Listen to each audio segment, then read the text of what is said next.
Elas me abandonaram em uma estrada deserta a 320 quilômetros de casa. Quer voltar? Então ande, minha nora gritou, rindo. Eu pensei que fosse uma piada de mau gosto. 3 anos depois, meu telefone tocou. Era ela. Ligou 72 vezes. Se essa história te tocou, compartilhe com alguém que precisa saber que é possível recomeçar. Não importa o que tentem fazer com você. E fica até o final, porque o que aconteceu depois dessas 72 ligações vai te surpreender de um jeito que você não imagina. Meu nome é Cleide Santos.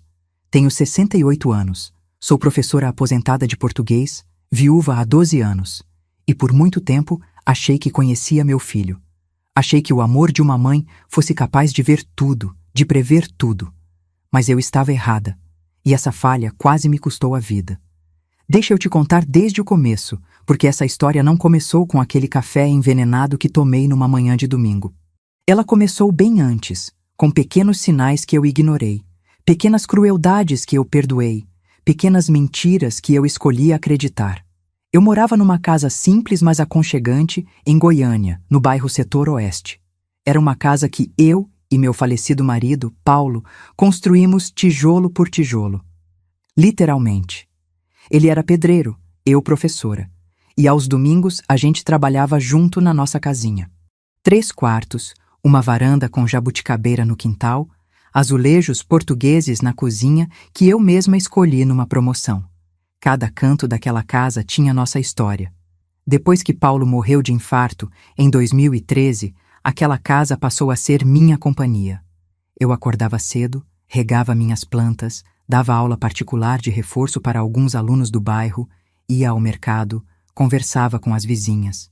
Uma vida simples, mas era minha. Eu tinha minha aposentadoria de professora estadual, não era muito, mas dava para viver com dignidade. Minha artrite nas mãos doía nos dias frios, mas eu administrava com remédio e fisioterapia. Ricardo, meu único filho, morava do outro lado da cidade com Amanda. Ele tinha 38 anos, trabalhava como vendedor numa concessionária de carros. Conheceu Amanda em 2023, num aplicativo de namoro.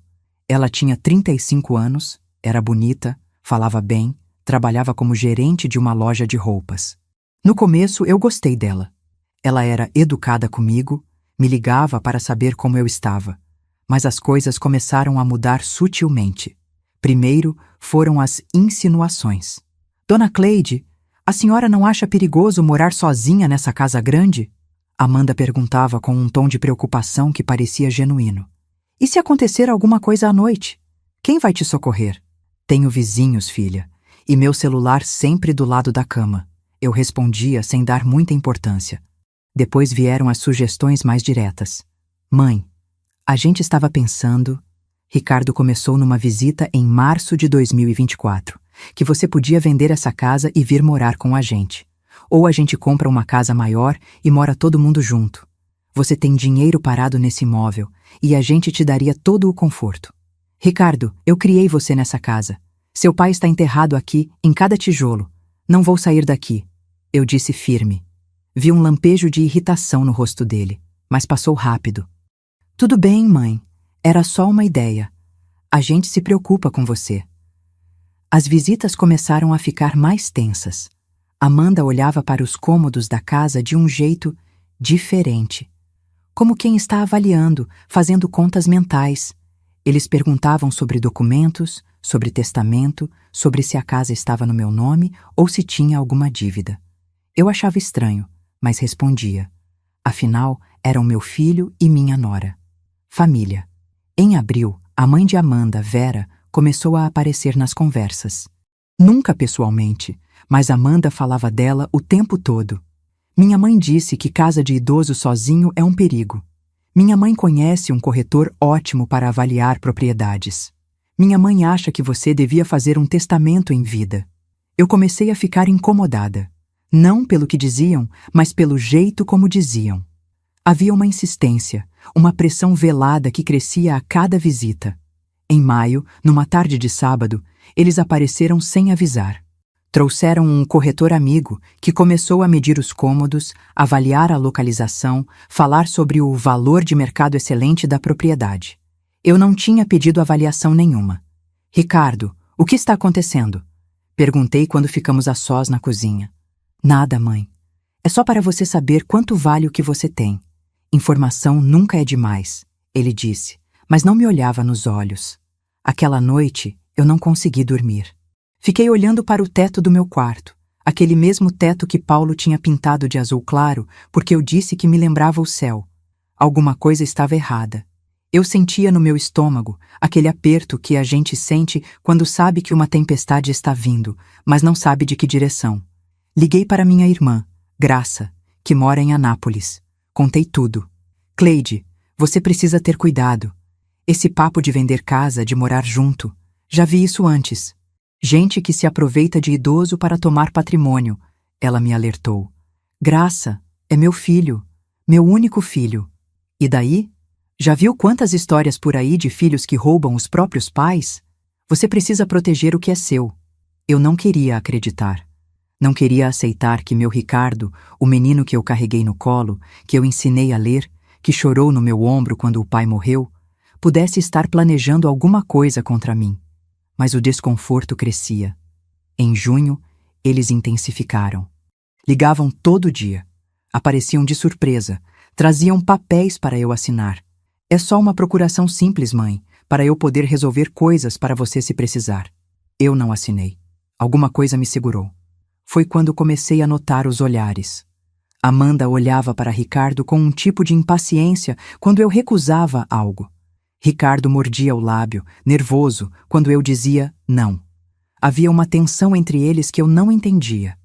Até aquele domingo, 23 de junho de 2024, o dia que mudou tudo.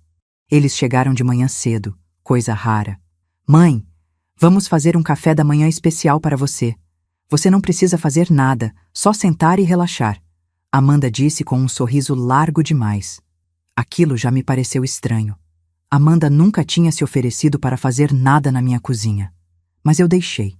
Pensei que talvez estivesse sendo paranoica demais, que talvez Graça tivesse colocado ideias ruins na minha cabeça. Sentei na varanda enquanto eles preparavam café, pão de queijo, bolo. O cheiro estava bom. Ricardo veio até mim, me beijou na testa. Te amo, mãe, ele disse.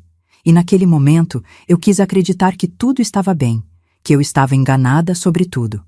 Vem, dona Cleide, está tudo pronto. Amanda chamou da cozinha. Eu entrei. A mesa estava bonita. Café cheiroso numa caneca de porcelana que era do Paulo. Eu peguei a caneca, soprei o café quente, tomei um gole. Tinha um gosto diferente, levemente amargo no final. Esse café está forte, comentei. É um especial que eu trouxe. Você vai adorar, Amanda disse, observando-me de um jeito intenso. Tomei mais 2 goles. Ricardo ficou em pé, encostado no batente da porta, só observando. Foi então que comecei a me sentir estranha, tonta. As vozes começaram a ficar distantes, como se viessem de dentro de um túnel. A sala começou a rodar lentamente. Eu não estou me sentindo bem, consegui dizer, segurando na beirada da mesa. É o calor, mãe. Vem, vamos te dar uma volta de carro, tomar um ar, Ricardo disse, me segurando pelo braço. Eu não conseguia pensar direito. Meu corpo estava pesado, minha língua grossa. Deixei que me levassem até o carro. Amanda dirigia. Ricardo estava no banco de trás comigo. Eu tentava manter os olhos abertos, mas era como se alguém tivesse colocado pesos nas minhas pálpebras. Onde estamos indo? Murmurei. Só dar uma volta, mãe. Relaxa. Eu apaguei. Mas o que descobri quando acordei me gelou o sangue e mudou para sempre tudo o que eu achava que sabia sobre o amor de uma mãe e a crueldade de quem deveria me proteger. Acordei com a sensação de que minha cabeça estava sendo esmagada. Uma dor latejante, aguda, que vinha de dentro do crânio. Minha boca estava seca como lixa. Tentei engolir, mas minha garganta arranhou. Onde eu estava? Abri os olhos lentamente. Tudo estava muito claro. Claro demais. O sol estava alto, brutal, batendo direto no meu rosto. Tentei levantar a mão para proteger os olhos, mas meu braço estava pesado, não obedecia direito. Então percebi. Eu estava no chão. No chão de terra. Terra vermelha, seca, rachada. Terra de sertão. Meu coração disparou. Consegui me apoiar nos cotovelos e sentar.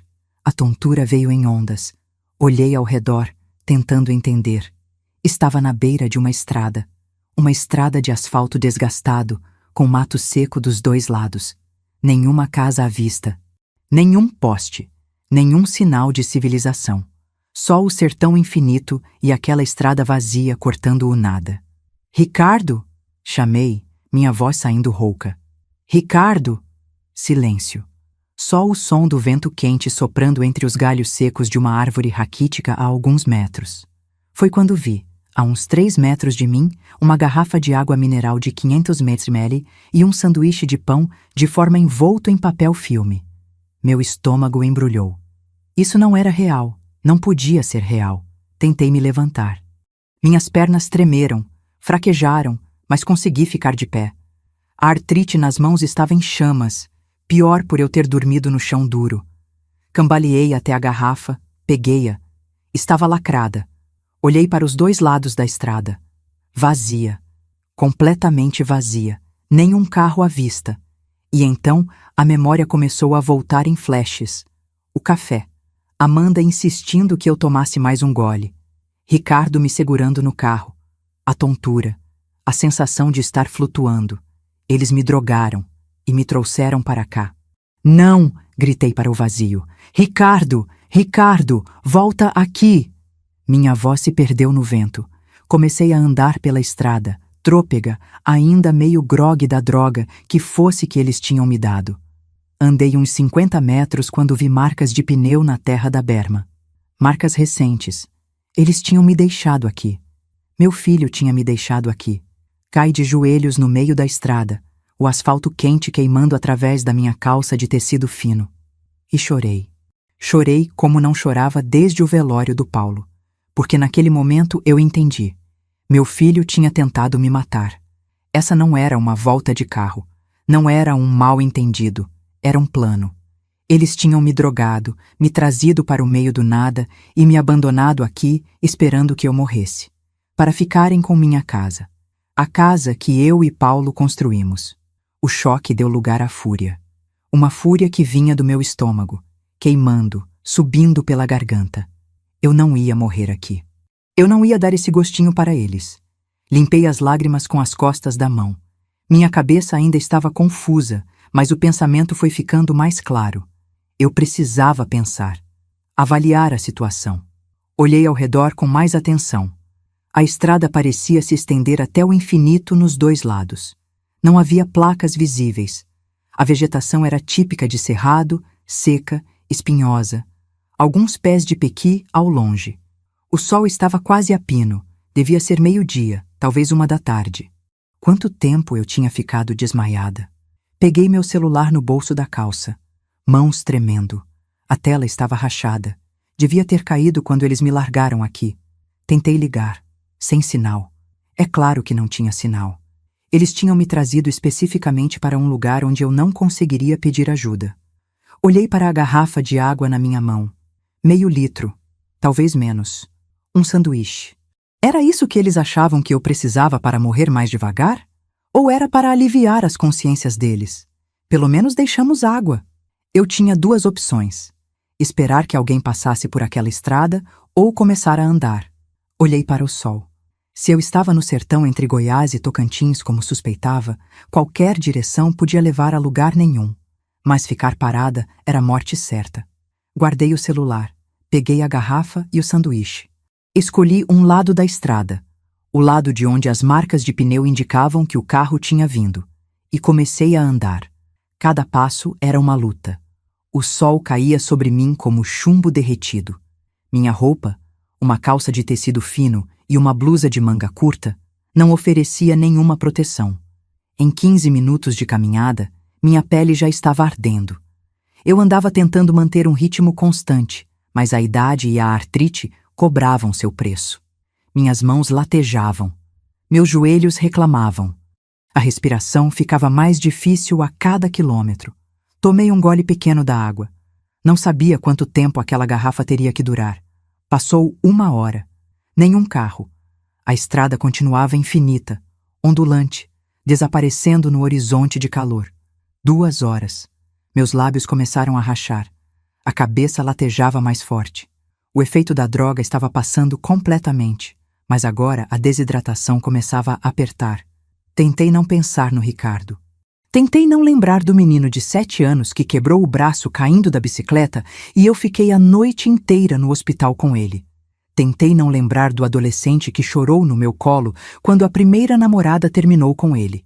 Tentei não lembrar do homem de 30 anos que me abraçou no enterro do pai e disse: "Agora sou eu quem vai cuidar de você, mãe." Mas lembrei. Lembrei de tudo. E cada lembrança era uma facada. Como ele pôde? Como a criança que saiu de mim, que mamou no meu peito, que eu protegi de tudo, podia ter me feito isso? A resposta era simples e brutal: ganância. Pura ganância. A tarde avançava. Eu já tinha bebido metade da água. Comido metade do sanduíche, que estava quente e com gosto de papelão, mas era comida. Minhas pernas tremiam. A insolação estava começando. Eu sabia os sintomas. Tinha dado aula sobre isso. Náusea, tontura, confusão mental. Continuei andando. O sol começou a descer, tingindo o céu de laranja e vermelho. Cores lindas que, em outra circunstância, eu teria parado para admirar. Mas agora só significavam uma coisa: logo seria noite. E no sertão, à noite, a temperatura despenca. Eu não tinha casaco. Não tinha nada além da roupa do corpo. Quando o céu ficou roxo, quase preto, eu já estava cambaleando. Tinha percorrido o quê? Uns 8, 10 quilômetros? Talvez mais? Perdi a conta. Cada passo era puro automático. A água tinha acabado. O sanduíche também. Saí da estrada e me arrastei até uma árvore seca, torta, que oferecia alguma ilusão de abrigo. Sentei encostada no tronco, abraçando meus joelhos. O frio chegou rápido. Em meia hora eu estava tremendo incontrolavelmente. Olhei para o céu. As estrelas estavam aparecendo, milhares delas. Havia tanto tempo que eu não via tantas estrelas. Na cidade, a poluição luminosa escondia elas. Mas aqui, no meio do nada, o céu era um manto infinito de luz. "Paulo", sussurrei para as estrelas. Eu não queria ir ainda. Ainda não. O frio foi piorando. Tentei me encolher mais, tentei criar algum calor com o próprio corpo, mas eu estava exausta, desidratada, em choque. Fechei os olhos, não para dormir, para não morrer ali sem lutar. E foi naquele momento, no meu momento mais escuro, que entendi que se eu sobrevivesse, alguém ia pagar muito caro pelo que tinham me feito. O amanhecer chegou devagar, pintando o sertão de tons de rosa e dourado. Eu não tinha dormido. O frio e o medo não deixaram. Cada ruído na escuridão me fazia sobressaltar, mas sobrevivi à noite. Quando o sol apareceu no horizonte, trouxe alívio e desespero na mesma medida. Calor, finalmente. Mas também a certeza de que se ninguém passasse por aquela estrada hoje, eu não sobreviveria à outra noite. Meu corpo estava rígido. Levantei com dificuldade, cada articulação protestando. Meus lábios estavam rachados e sangrando. A língua, inchada, a pele do rosto e dos braços, vermelha e ardendo de insolação. Mas eu estava viva. Voltei para a estrada. Meu plano era simples: continuar andando até que alguém passasse ou até que eu não conseguisse mais dar um passo. Comecei a caminhar. Mais devagar que ontem. Cada movimento custava o dobro. A desidratação estava severa agora. Eu sabia que estava entrando em território perigoso. Começava a ter pequenos lapsos, momentos em que não tinha certeza se estava acordada ou sonhando. Via miragens. Uma casa ao longe que desaparecia quando eu piscava. Um carro vindo na estrada que se revelava uma sombra de nuvem no asfalto. Então, quando o sol estava alto novamente e eu já tinha certeza de que aquele seria meu último dia, ouvi o som de um motor, distante, mas real. Parei no meio da estrada. Virei para o som. Um pontinho preto no horizonte, crescendo. Uma caminhonete, vindo na minha direção. Comecei a acenar, balançar os braços. Minha voz estava tão rouca que mal conseguia gritar. Mas acenei. Acenei como se minha vida dependesse disso. Porque dependia. A caminhonete reduziu. Parou a uns 20 metros de mim. A porta se abriu e desceu uma mulher. Morena, uns 40 anos, calça jeans e camisa xadrez. Ela me olhou com uma mistura de choque e preocupação. Meu Deus! Senhora, o que aconteceu? Ela correu até mim. Tentei falar. Minha garganta não funcionou direito. Tudo que consegui foi um som rouco. Ela me segurou pelos braços, me avaliando. Você está desidratada. Gravemente desidratada. Quanto tempo está aqui? 2 dias. Consegui arranhar. 2 dias? Como? Não. Depois você conta. Vamos, entra na caminhonete. Ela me ajudou a entrar. Pegou uma garrafa grande de água do porta-luvas. Bebe devagar. Só um golinho de cada vez. A água na minha garganta foi a melhor sensação da minha vida. Eu queria beber tudo de uma vez, mas ela segurou minha mão. Devagar. Se você beber rápido demais, vai vomitar. Ela ligou o ar-condicionado no máximo e voltou para a estrada dirigindo rápido. Sou Lúcia. Lucia Mendes. Motorista de caminhonete de entregas. O que uma senhora está fazendo sozinha no meio da Joe 020? Me deixaram aqui. Ela olhou para mim pelo retrovisor, os olhos arregalados. Deixaram? Quem? Meu filho. E minha nora. O silêncio que seguiu foi pesado. Ela processava o que eu tinha dito. Seu filho abandonou você no meio do sertão? Eles me drogaram, me trouxeram para cá. Querem minha casa. Lucia apertou o volante com força. Vi seus dedos ficarem brancos. Filhos da puta. Ela disse baixo, mas eu ouvi. Estou te levando direto para o hospital em Goiânia. E depois vamos na polícia. Isso não vai ficar assim. Fechei os olhos, deixando as lágrimas correrem. Pela primeira vez em 2 dias, senti algo além de medo e desespero. Senti raiva. Uma raiva fria, calculada. Ricardo ia pagar pelo que fez. O Hospital Geral de Goiânia me recebeu em estado de emergência.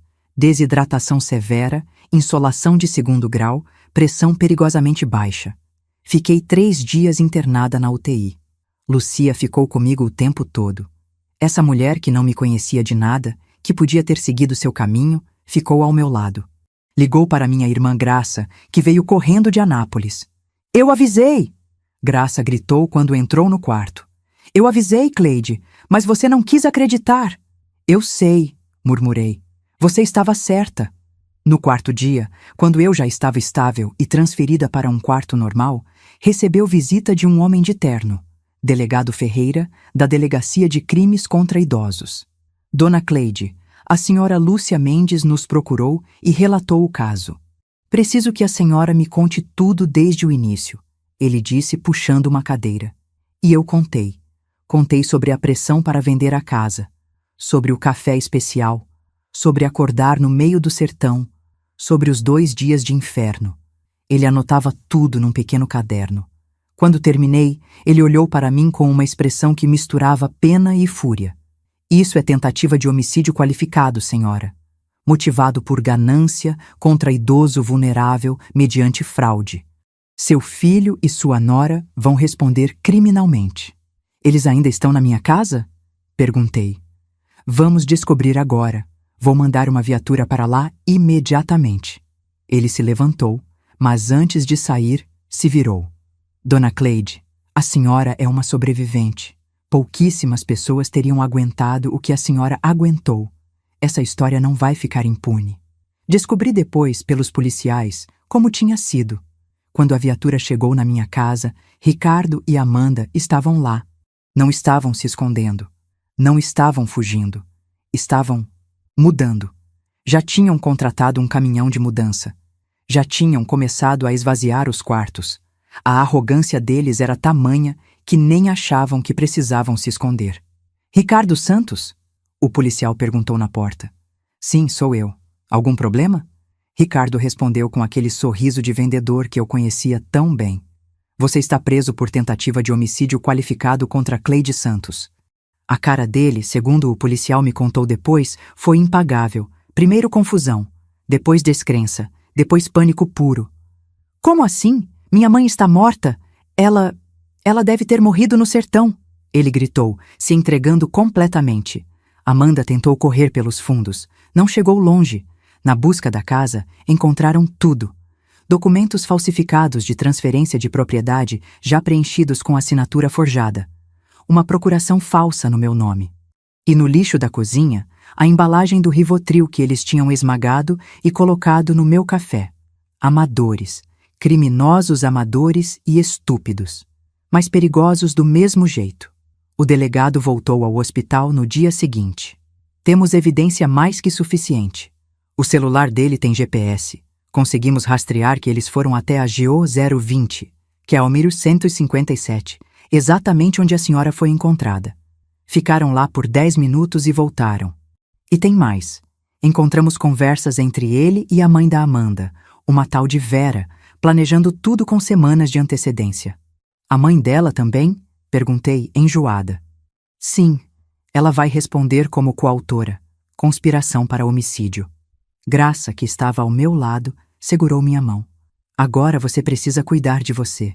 Esquecer esse monstro que você chamava de filho. Mas eu não conseguia esquecer. Todas as noites no hospital, eu ficava acordada olhando para o teto, tentando entender. Como uma criança se transforma em alguém capaz disso? Onde foi que eu errei? O que fiz ou deixei de fazer? Ou será que ele sempre foi assim e eu só não quis ver? O processo foi rápido, com evidências tão claras. GPS, mensagens, compra do medicamento, a garrafa de água que ainda tinha resíduos de Rivotril. Não havia muito o que defender. Ricardo tentou alegar que foi Amanda quem teve a ideia. Amanda disse que foi ele. Vera ficou em silêncio, mas as mensagens no WhatsApp dela gritavam sua culpabilidade. Quando a velha morrer, vocês dividem tudo comigo. Ela tinha escrito. A velha. Era assim que ela se referia a mim. O júri os condenou em 4 meses de julgamento. Ricardo, 5 anos de prisão. Amanda, 5 anos. Vera, 3 anos como coautora. Eu estava presente na leitura da sentença. Olhei para meu filho pela primeira vez desde aquele domingo. Ele evitou meu olhar. Estava mais magro, pálido, envelhecido. Mas não parecia arrependido. Parecia pego. Quando os levaram algemados, Amanda começou a chorar. Não de remorso, de raiva por terem sido pegos. Sabe quando você acha que chegou no fundo do poço e depois descobrem que tem um porão? Foi o que senti naquele dia. Voltei para casa uma semana depois da sentença. Mas não era mais minha casa. Era um cenário de crime. Cada cômodo tinha a presença deles. A cozinha, onde prepararam o café envenenado. A sala onde me seguraram quando perdi a consciência. Não consegui ficar ali. Liguei para um corretor. Quero vender, rápido. Graça protestou. Cleide, essa casa é sua história. Essa casa é meu trauma, respondi. Não consigo mais respirar aqui. Vendi em 3 semanas, por um preço justo. Comprei um apartamento menor em outro bairro, setor Marista. 2 quartos, mais novo, mais luminoso, sem memórias, sem fantasmas. Mas teve um fantasma que não consegui deixar para trás. A culpa. A culpa de uma mãe que não conseguiu proteger nem a si mesma do próprio filho. E foi nesse momento mais sombrio, quando eu achava que nunca mais conseguiria confiar em ninguém, que Lucia tocou a campainha do meu apartamento novo com uma proposta que mudaria tudo novamente. Cleide, você não pode passar o resto da vida trancada neste apartamento, Lúcia disse, entrando com uma sacola de pães de queijo ainda quentes e café fresco. 3 meses tinham passado desde a condenação. 3 meses que eu passara basicamente em modo automático.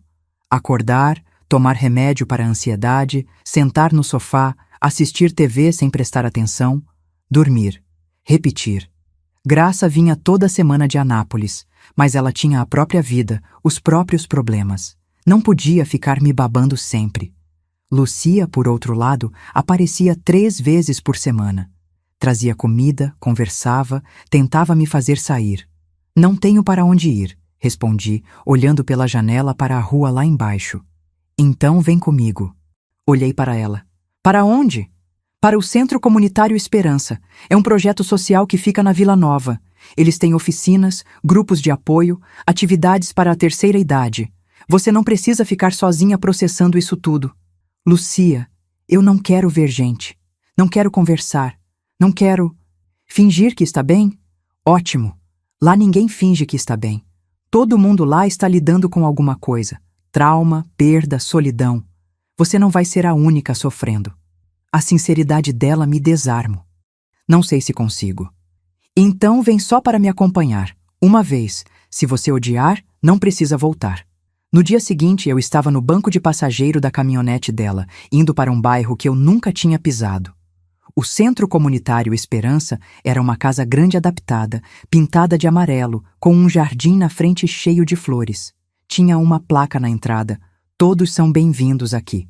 Dentro, havia um grupo de mulheres fazendo crochê, outro grupo de idosos jogando dominó, um canto com crianças desenhando, e uma sala onde estava acontecendo uma roda de conversa. Vem! Lucia me puxou para a roda. Sentei no círculo. Havia umas 10 pessoas, de diferentes idades. Uma coordenadora, uma psicóloga chamada Juliana, conduzia. Hoje vamos falar sobre recomeços, ela disse. Alguém quer compartilhar? Um homem de uns 50 anos levantou a mão. Eu perdi tudo no divórcio. Casa, carro, empresa. Achei que nunca ia conseguir reconstruir. Mas estou aqui, 3 anos depois, com um negócio pequeno, mas meu. Um apartamento simples, mas meu. E percebi que o que eu perdi era só coisas. O que eu ganhei foi eu mesmo. Uma mulher mais velha falou em seguida. Meu marido morreu e me deixou em dívida que eu nem sabia que existia. Passei 2 anos pagando dívida de jogo dele. Mas descobri que sou mais forte do que imaginava. E mais livre.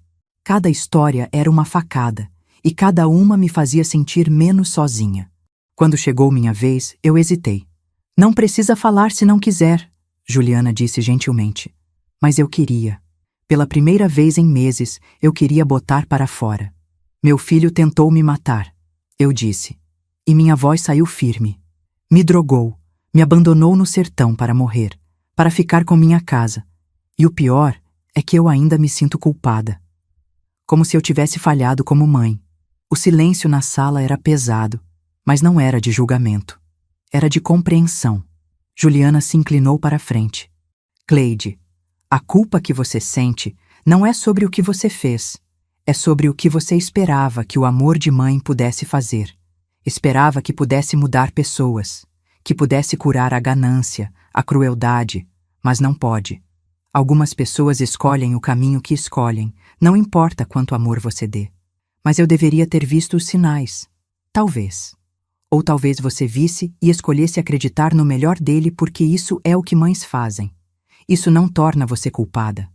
Torna você humana. Chorei ali, na frente de 10 estranhos. Chorei de um jeito que não tinha conseguido chorar sozinha no apartamento. E quando terminei, cada pessoa na sala veio me abraçar.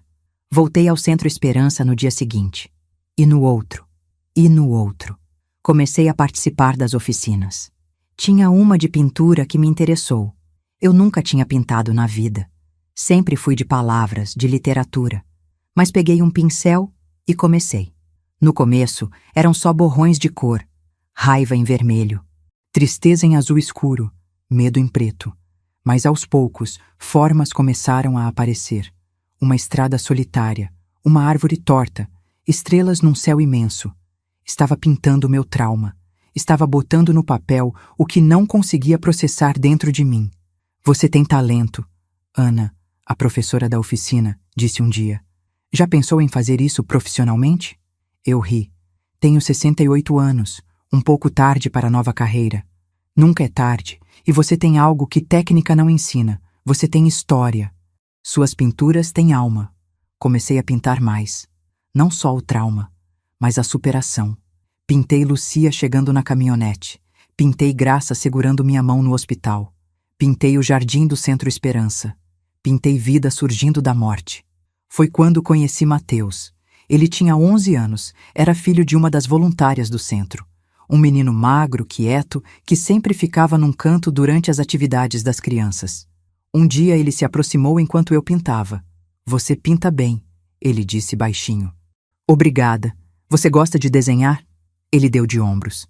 Não sei. Nunca tentei muito. Quer tentar agora? Ele hesitou, mas aceitou. Sentou ao meu lado. Dei papel e lápis de cor. Ele começou a desenhar uma casa, uma família, um cachorro, coisas normais de criança. Mas então começou a cobrir tudo de preto. Rabiscava sobre os desenhos com força, quase rasgando o papel. Mateus, o que aconteceu? Perguntei suavemente. Ele parou, olhou para mim, e eu vi nos olhos dele algo que reconheci. Dor. Meu pai foi embora. Disse que eu era um erro, que ele não queria ter filho. Meu coração apertou. Isso não é sobre você. É sobre ele. Alguns adultos não sabem dar o amor que as crianças merecem. Mas isso não quer dizer que você seja menos valioso. Minha mãe diz a mesma coisa, mas dói do mesmo jeito. Eu sei. Acredita? Eu sei. Nos tornamos amigos, eu e aquele menino. Ele começou a vir nas minhas sessões de pintura. Pintávamos lado a lado, em silêncio, processando nossas dores cada um do seu jeito. Um dia, ele pintou um super-herói. É você, ele disse, porque você sobreviveu. Olhei para aquele desenho tosco de criança, com uma mulher de capa voando, e algo dentro de mim se curou um pouquinho. 6 meses depois de começar no Centro Esperança, Ana me fez uma proposta. Cleide, quero que você assuma a oficina de arte comigo, como co-instrutora voluntária. Eu? Mas eu mal sei o que estou fazendo. Você sabe exatamente o que está fazendo.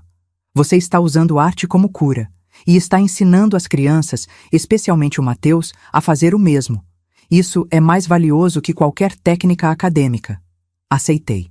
E pela primeira vez desde o trauma, senti que tinha um propósito novamente. Não era mais professora de português. Agora era professora de arte, de cura através da arte. 3 anos se passaram. 3 anos em que eu reconstruí minha vida tijolo por tijolo, pincelada por pincelada. Virei diretora do programa de artes do Centro Esperança. Montei uma pequena exposição com trabalhos dos alunos.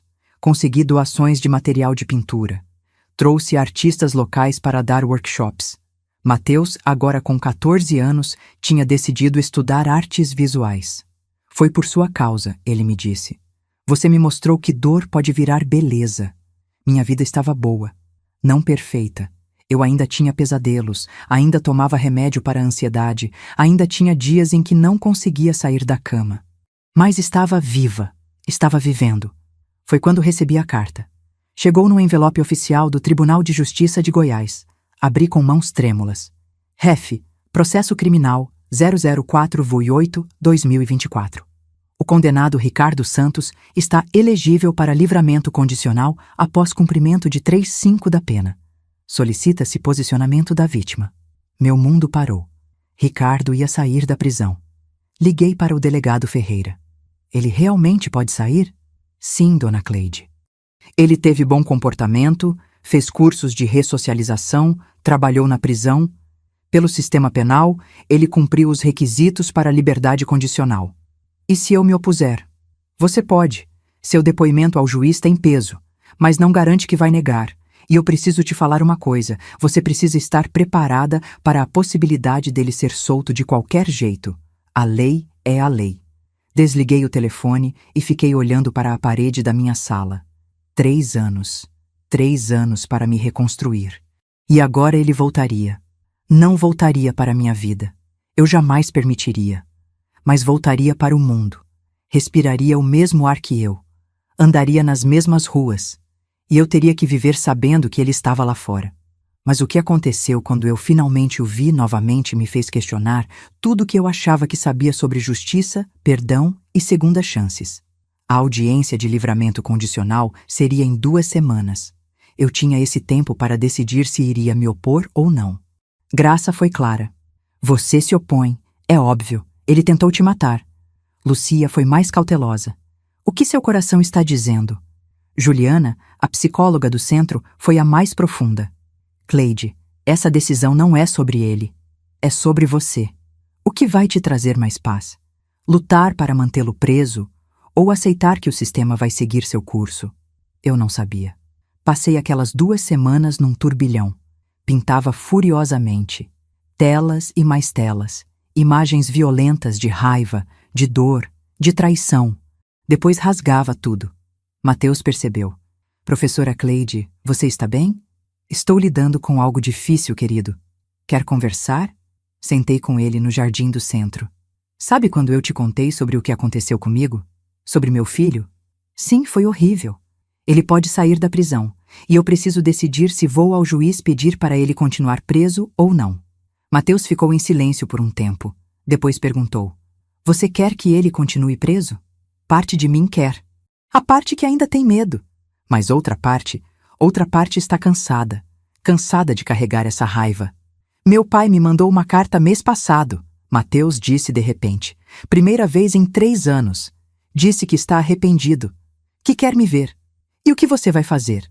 Minha mãe disse que a escolha é minha, e eu acho que vou aceitar ver ele.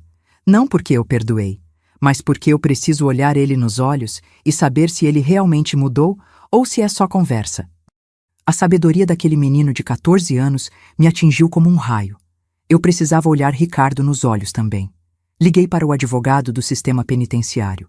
Quero fazer uma visita. Ricardo Santos. Sou a mãe dele. Houve silêncio na linha. A senhora tem certeza? Tenho. A penitenciária estadual de Goiás ficava a 40 quilômetros da cidade. Graça insistiu em me acompanhar. Lucia também quis ir, mas pedi para ir só com minha irmã. No caminho, Graça tentou me dissuadir. Você não tem que fazer isso. Você não deve nada para ele. Não estou fazendo por ele, estou fazendo por mim. A sala de visitas era um ambiente frio, com mesas de metal, cadeiras desconfortáveis, guardas em cada canto. Cheiro de desinfetante e desespero. Sentei numa mesa. Esperei. A porta se abriu e Ricardo entrou. Não estava mais o homem que eu vira na sentença 3 anos atrás. Estava mais magro ainda, cabelos mais curtos, postura curvada. Tinha uma cicatriz nova na sobrancelha. Mas o que mais mudou foram os olhos. Não tinham mais aquela arrogância, aquela frieza. Tinham vazio. Ele se sentou na minha frente. Não falamos por 1 minuto inteiro. Só nos olhamos. Foi ele quem quebrou o silêncio. Mãe, sua voz saiu rouca, quebrada. Não me chama assim, cortei. Você perdeu esse direito quando me deixou para morrer. Ele abaixou a cabeça. Eu sei. Por que você fez aquilo, Ricardo? Eu preciso entender. Você precisava tanto assim de dinheiro? A casa valia sua mãe morrer? Não era só a casa. Ele disse baixo. Éramos nós, eu e Amanda. A gente estava cheio de dívida. Amanda tinha emprestado dinheiro de agiotas para a mãe dela. E eles estavam cobrando, ameaçando. E a solução era me matar? Não era para te matar. Ele explodiu, e um guarda deu um passo à frente. Ele se controlou. Não era para te matar. A ideia era só te assustar. Te deixar lá por algumas horas até você concordar em assinar os papéis, a gente ia voltar. Eu ri. Um riso seco, amargo. Vocês me drogaram, Ricardo. Me levaram para um lugar a 320 quilômetros de distância. Me largaram no sertão com meio litro de água. Isso não foi para assustar. Isso foi para matar. Eu sei. Lágrimas começaram a escorrer no rosto dele. Eu sei disso agora. Eu sei o que a gente fez. Eu acordo todo dia aqui sabendo que sou um monstro. E espero o quê? Minha pena? Meu perdão? Não, não espero nada. Só queria que você soubesse que eu mudei, que eu entendo o que fiz, que se eu pudesse voltar no tempo, mas não pode. E eu morri naquele sertão, Ricardo. A Cleide que você conhecia, sua mãe, morreu ali. A mulher que sobreviveu é outra pessoa. Uma pessoa que você criou quando decidiu me trair. Ele soluçava agora, cabeça entre as mãos. Eu sinto muito. Eu sinto tanto. Levantei. Você vai sair daqui. Com meu apoio ou sem ele, você vai sair. Mas não se engane achando que isso significa que eu te perdoei. Significa só que eu não vou mais deixar você controlar minha vida, nem minha raiva. Você não merece esse poder sobre mim. Comecei a andar em direção à saída. Mãe! Parei, mas não me virei. Eu vou passar o resto da vida tentando compensar. De alguma forma, eu prometo. Suas promessas não valem nada para mim. Saí sem olhar para trás. No carro, Graça me olhou. E aí? Vou escrever ao juiz que não me oponho à liberdade condicional dele. Você tem certeza? Tenho. Ele vai sair de qualquer jeito, mas vai sair sabendo que eu escolhi me libertar. Não libertar ele, me libertar. Ricardo foi solto 3 meses depois, em liberdade condicional. Tinha restrições. Precisava morar num albergue para ex-presidiários, não podia se aproximar a menos de 500 metros de mim. Tinha que trabalhar e se apresentar mensalmente a um juiz. Eu soube da soltura, mas não pensei muito nisso. Estava ocupada com o centro, com meus alunos, com uma nova exposição de arte que estávamos organizando. A vida continuava, e era uma vida boa. 6 meses depois da soltura dele, o Centro Esperança organizou minha primeira exposição solo. Renascimento era o tema. Pinturas que mostravam minha jornada da morte no sertão até a vida nova que construí. Era uma noite de sexta-feira. O pequeno espaço cultural do centro estava cheio. Amigos, alunos, voluntários, pessoas da comunidade. Até um pessoal da imprensa local tinha vindo. Eu estava nervosa, mas feliz. Mateus estava ao meu lado, ele tinha feito a curadoria da exposição comigo. Graça e Lucia estavam lá, orgulhosas. Ana, minha co-instrutora, estava vendendo prints para arrecadar fundos para o centro. Foi quando o vi, no fundo do salão, de longe, olhando para as pinturas. Ricardo. Meu coração disparou. Instintivamente procurei os seguranças com os olhos. Mas então percebi. Ele não estava violando a ordem. O Centro Esperança estava aberto ao público. Ele tinha direito de estar ali. Ele me viu olhando e congelou. Não se aproximou. Ficou onde estava. Juliana apareceu ao meu lado. Você quer que eu peça para ele sair? Não, ouvi minha própria voz dizer. Deixa ele ficar. Continuei a noite. Conversei com visitantes, expliquei as pinturas, agradeci o apoio, mas sempre consciente da presença dele ali no fundo. Quando a exposição estava acabando e as pessoas começando a ir embora, ele se aproximou. Devagar, cauteloso. Posso falar com você? Só 1 minuto? Ele pediu. Graça veio correndo. Você não devia estar aqui. Graça, está tudo bem, eu disse. Me virei para Ricardo. 1 minuto. Saímos para o jardim do centro. Ficamos a uma distância segura. Suas pinturas são... Ele procurou as palavras. Devastadoras. E lindas. Você transformou o que aconteceu em arte. Transformei trauma em vida. É o que sobreviventes fazem. Eu sei que não tenho direito de estar aqui, mas eu precisava te ver bem, te ver feliz. Por quê? Porque 3 anos na cadeia me deram muito tempo para pensar, para entender o que eu destruí.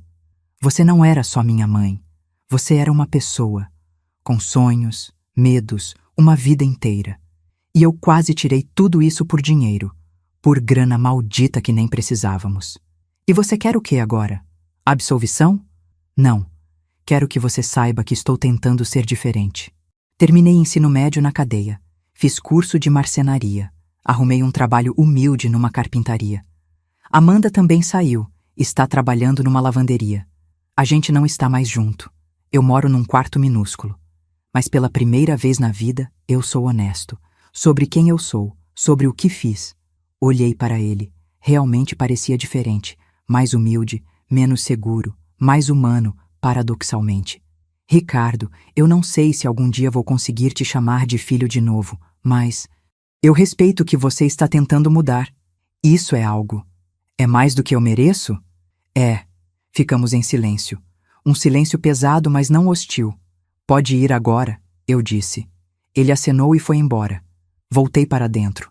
Mateus me esperava. Você está bem, professora? Estou. Estranhamente, estou. Achei que aquela seria nossa última interação. Que ele seguiria sua vida e eu a minha, em órbitas que nunca mais se cruzariam. Mas 3 meses depois, meu telefone tocou. Era um número que eu não conhecia. Atendi. Dona Cleide? Aqui é Amanda. Meu corpo inteiro ficou rígido. Como você conseguiu meu número? Eu sei que você não quer falar comigo. Mas é sobre Ricardo. Ele está no hospital. E está mal. Muito mal. E o que ela me contou nos próximos 5 minutos mudou tudo novamente, me colocando numa posição que eu jamais imaginei estar, tendo que decidir se salvaria ou não o homem que tentou me matar. Tumor cerebral, Amanda disse, e sua voz estava quebrada pelo telefone. Inoperável. Os médicos dão 3 meses no máximo. Fiquei muda. Segurei o telefone contra meu ouvido, mas não consegui formar palavras. Ele começou a ter dores de cabeça há 2 meses, ela continuou. Achou que era estresse. Quando começou a desmaiar no trabalho, foi ao hospital. Fizeram tomografia e... é um tumor na base do cérebro. Não dá para operar sem matá-lo, e a químio não vai adiantar, é agressivo demais. Por que você está me contando isso? Consegui perguntar finalmente. Porque ele está sozinho, Dona Cleide. Sozinho no hospital. E a única coisa que ele fala quando está consciente é de você. Ele fica perguntando se você sabe. Se você viria. Eu sei que não tenho direito de pedir nada, mas... Você está certa. Não tem. Desliguei. Fiquei sentada na sala do meu apartamento, olhando para a parede. Minha cabeça era um turbilhão de emoções que não conseguia processar. Ricardo estava morrendo. O homem que tinha tentado me matar estava morrendo. Parte de mim, uma parte pequena, feia, que eu não queria admitir que existia, sentiu satisfação, justiça cósmica, karma. Mas a parte maior, a parte que eu tinha construído nesses últimos anos de cura e terapia e arte, sentia outra coisa. Tristeza. Tristeza pela vida desperdiçada, pelo potencial perdido, pelo menino que ele foi e pelo homem que poderia ter sido. Liguei para Juliana. Preciso conversar com você. Urgente. E nos encontramos no centro no dia seguinte. Contei tudo. O que você quer fazer? Ela perguntou. Não sei. Ele tentou me matar, Juliana. Me matar. Por que eu deveria me importar se ele está morrendo? Você deveria ou você se importa? Parei. Eu me importo. E eu odeio que eu me importo. Cleide, você passou os últimos anos se reconstruindo como pessoa. Parte dessa reconstrução foi entender que você não é definida pelo pior momento da sua vida. Ricardo também não precisa ser definido pelo pior momento dele. O pior momento dele foi tentar me assassinar. Sim, e isso é imperdoável em muitos sentidos. Mas você já disse que não iria deixar a raiva dele controlar sua vida. Então a pergunta não é se ele merece sua visita. A pergunta é, o que vai te deixar em paz depois que ele morrer? Tê-lo visto ou não? Eu não tinha resposta para isso. Passei 3 dias pensando. 3 dias em que quase liguei para o hospital várias vezes. 3 dias me torturando. Foi Mateus, novamente, quem me ajudou a decidir. Estávamos pintando no centro quando ele disse: Professora, você me ensinou que arte é sobre transformar dor em beleza. Mas você também me ensinou que algumas dores a gente precisa enfrentar de frente antes de transformar. Você está muito sábio para 14 anos, sabia? É porque eu tenho uma boa professora. Naquela noite, liguei para Amanda. Qual hospital? O Hospital Geral de Goiânia. O mesmo hospital onde eu tinha ficado internada 3 anos atrás, quando Lucia me resgatou. A ironia não passou despercebida. Amanda me esperava no saguão. Ela estava diferente também. Cabelo mais curto, sem maquiagem, roupas simples de trabalho. Parecia ter envelhecido 10 anos. Dona Cleide, obrigada por vir, ela disse. E começou a chorar. Obrigada. Eu não vim para você. Onde ele está? Quarto 307. Mas preciso te avisar. Ele está muito mal.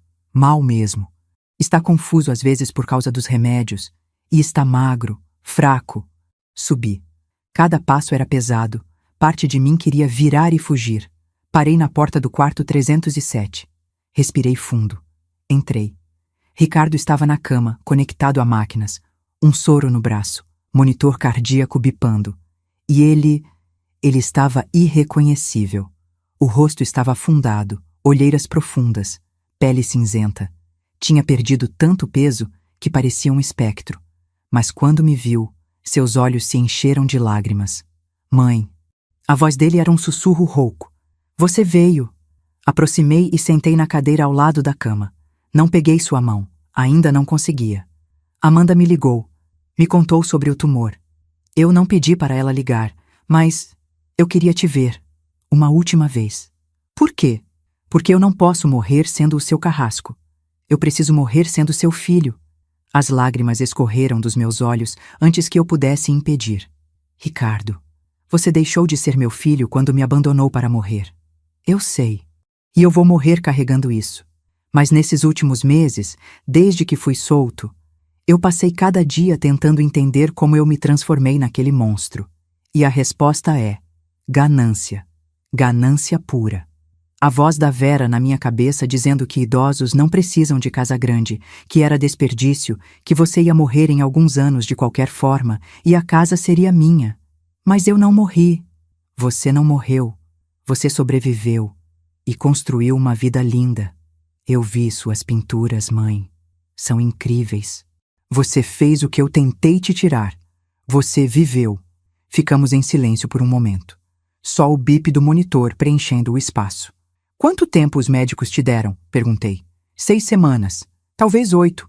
O tumor está crescendo. Vai pressionar partes do cérebro que controlam funções vitais.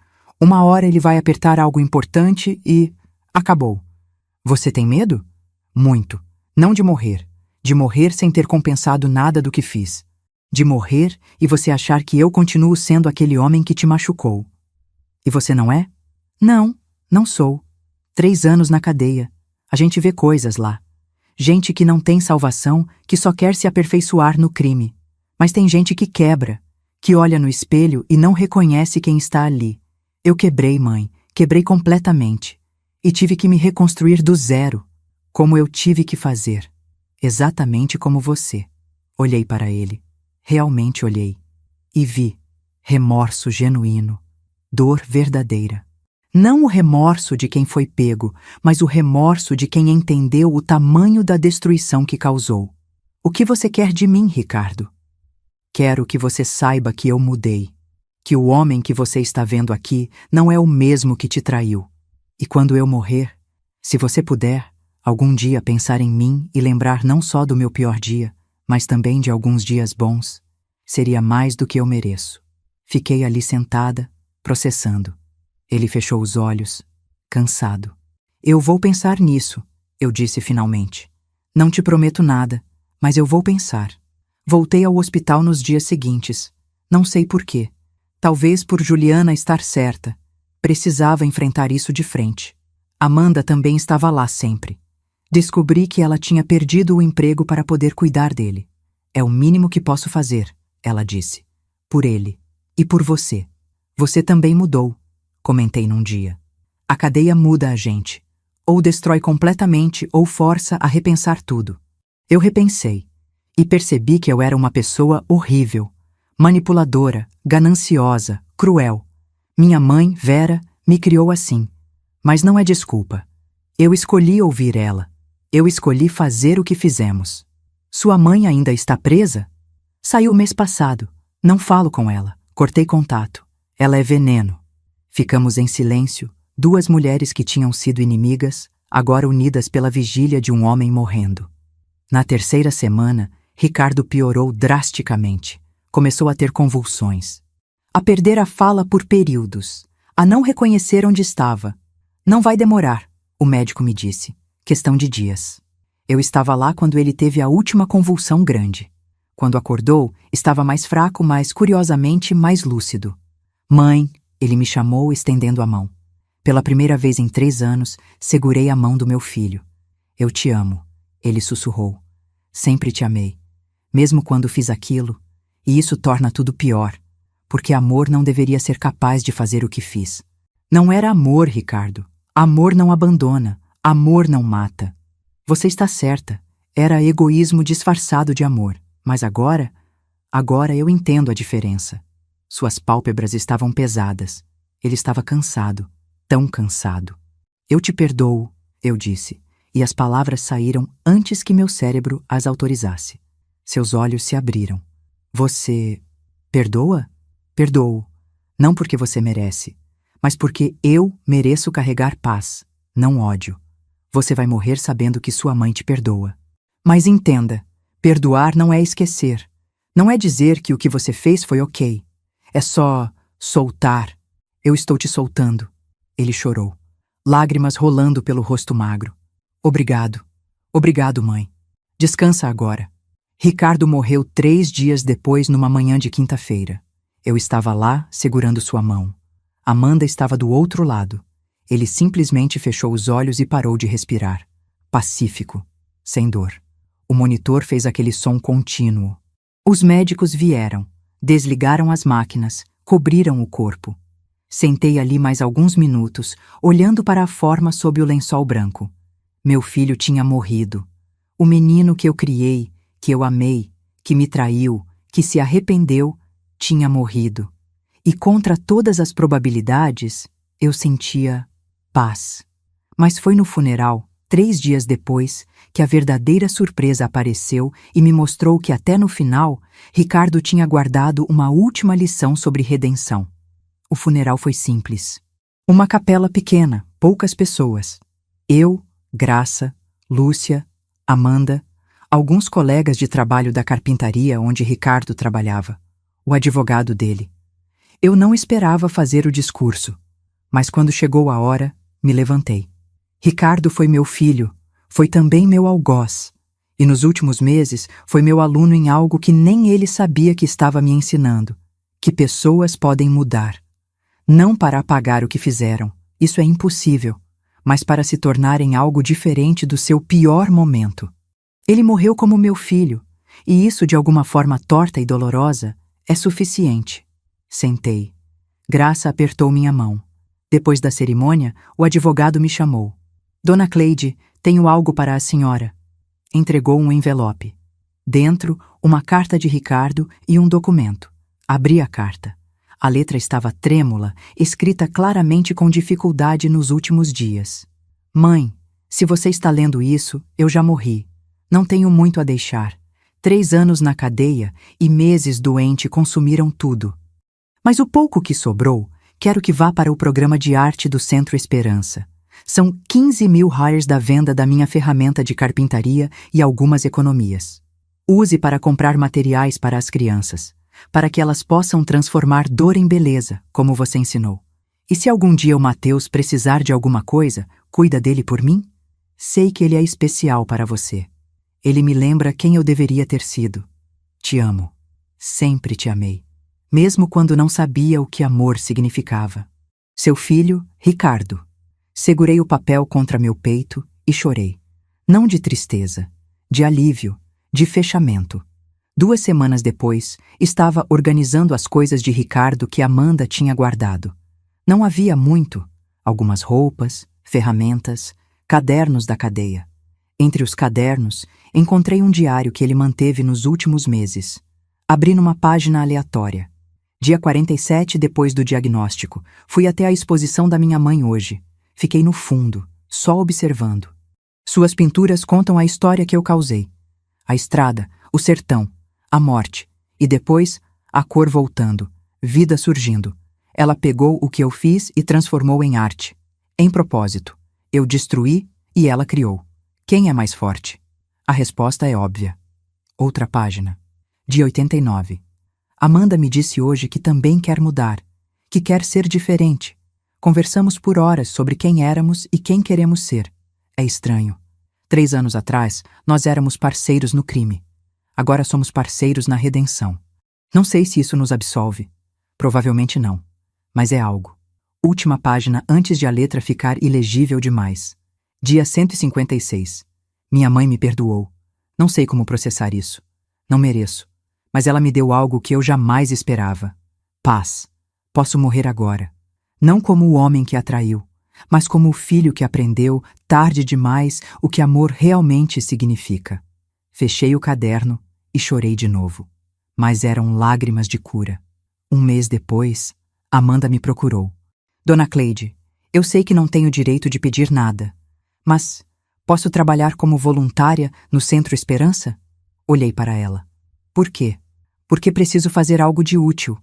Algo que compense, mesmo que minimamente, o que fizemos.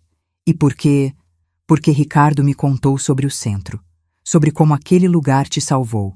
Quero ajudar a salvar outras pessoas. Conversei com Juliana sobre isso. Ela foi cautelosa, mas não se opôs. Se ela realmente mudou, o centro é exatamente o lugar para ela estar.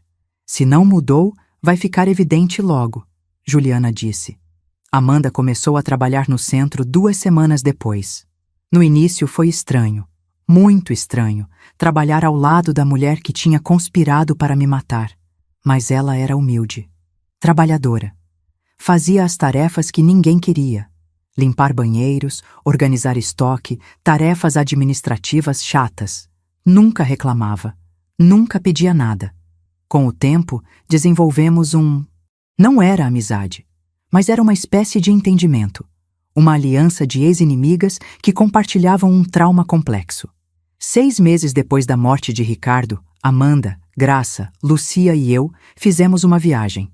Fomos até a José 20, até o Km 157, até o exato lugar onde eu tinha sido abandonada.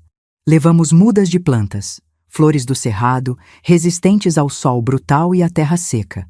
Cada uma de nós plantou uma.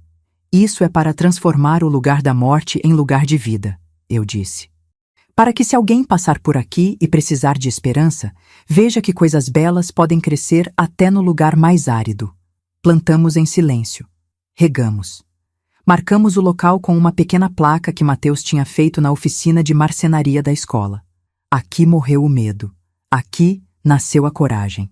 Ficamos ali até o pôr do sol, vendo o sertão se pintar de dourado e laranja. Você conseguiu, Graça disse. Você sobreviveu e venceu. Não venci, respondi. Só aprendi a viver com as cicatrizes. Hoje, 4 anos depois de tudo, minha vida é completamente diferente. Sou diretora do programa de artes do Centro Esperança, que agora atende mais de 100 crianças por semana. Minhas pinturas foram expostas em 3 galerias diferentes. Consegui um contrato com uma editora para ilustrar livros infantis sobre resiliência. Mateus, agora com 18 anos, está na Faculdade de Artes Visuais com bolsa integral. Ele me chama de segunda mãe. Eu chamo ele de meu filho do coração. Amanda virou gerente administrativa do centro. É eficiente, dedicada, humilde. Não somos íntimas, mas nos respeitamos. Ela carrega suas próprias cicatrizes e está aprendendo a viver com elas também. Lucia continua sendo minha melhor amiga, minha salvadora, meu anjo da guarda de caminhonete. Graça me visita todo mês. Para ter certeza que você está bem, ela diz. Mas eu sei que é porque ela me ama. Voltei ao lugar do abandono 3 vezes mais nesses anos. A última vez, as plantas que tínhamos plantado estavam florescendo, flores amarelas e rosa, desafiando o sertão hostil. Tirei fotos, pintei aquilo quando voltei. Resiliência era o nome da tela.